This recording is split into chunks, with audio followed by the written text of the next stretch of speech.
There seems to be a lack of balance in some news outlets' coverage of Trump's recent allegations and Hillary Clinton's WikiLeaks scandal. A new report says that just last night, ABC World News Tonight devoted 9 minutes to Trump versus just 30 seconds on the WikiLeaks release.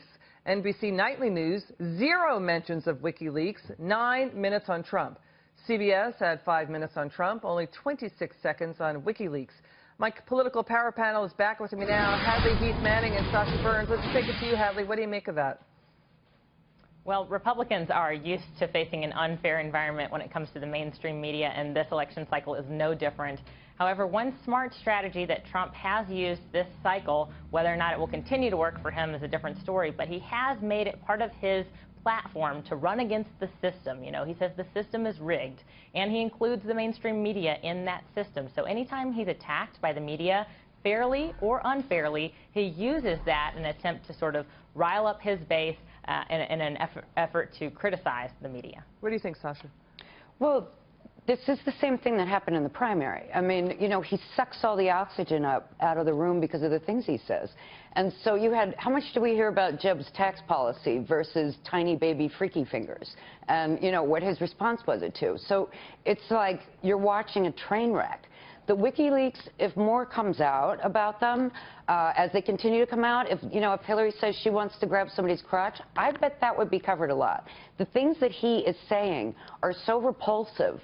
You know, seeing a 10-year-old as a future sex object, it's so shocking to people that, yeah, it's going to get a lot of attention because people are interested in it. You know, and the other thing, too, Hadley, Donald Trump has said, basically made comments about Paul Ryan, the Ricketts family that owns the Cubs. Jeff Bezos said he said in so many words, I'm going to paraphrase, he will get even with them. So when you consider a presidential candidate would have at his power the SEC, the FBI, the IRS, I mean, that's a little bit discomforting, no?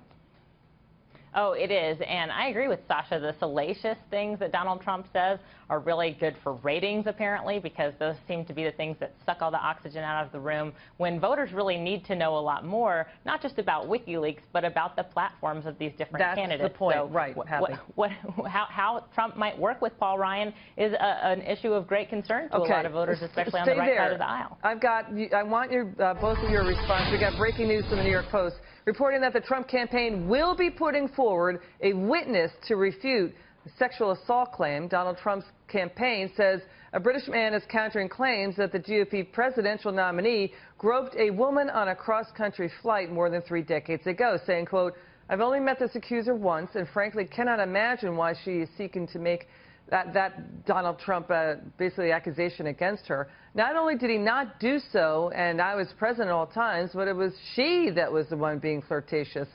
Sascha, what do you make of that? I think that we're still sitting here waiting to find out why Melania lied about her immigration status. No, but what do you make of that? What I think about that is we'll wait and see if there's any credibility to it.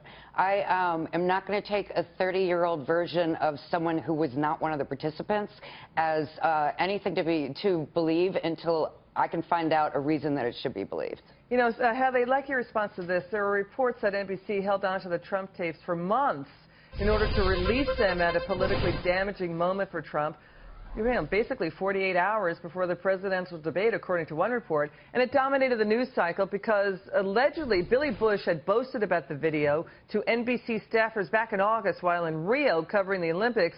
But then the video was released only now. What do you make of the timing of this, Hadley?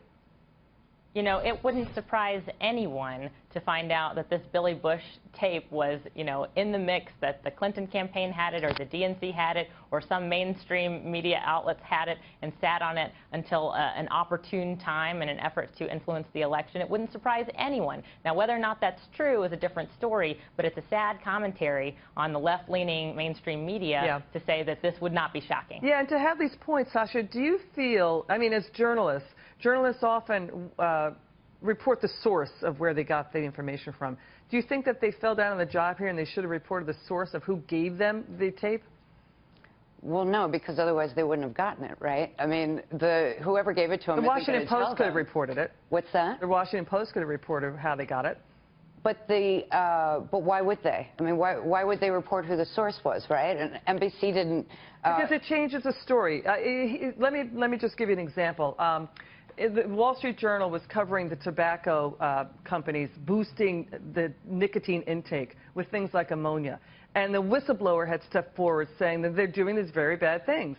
The whistleblower was getting attacked by Brannon Williamson. And they wanted the Journal to basically not report that Brannon Williamson was the one feeding the negative information about the whistleblower. That became part of the story, that the tobacco company was going after the whistleblower. Do you see my point? I do. But NBC got scooped by the Washington Post, right? So presumably whoever gave the tape to the Post was not going to say who they were because somehow they got it from NBC. We don't know how they got it. Hadley, I hear your point. It's an important one. Hadley, what do you think?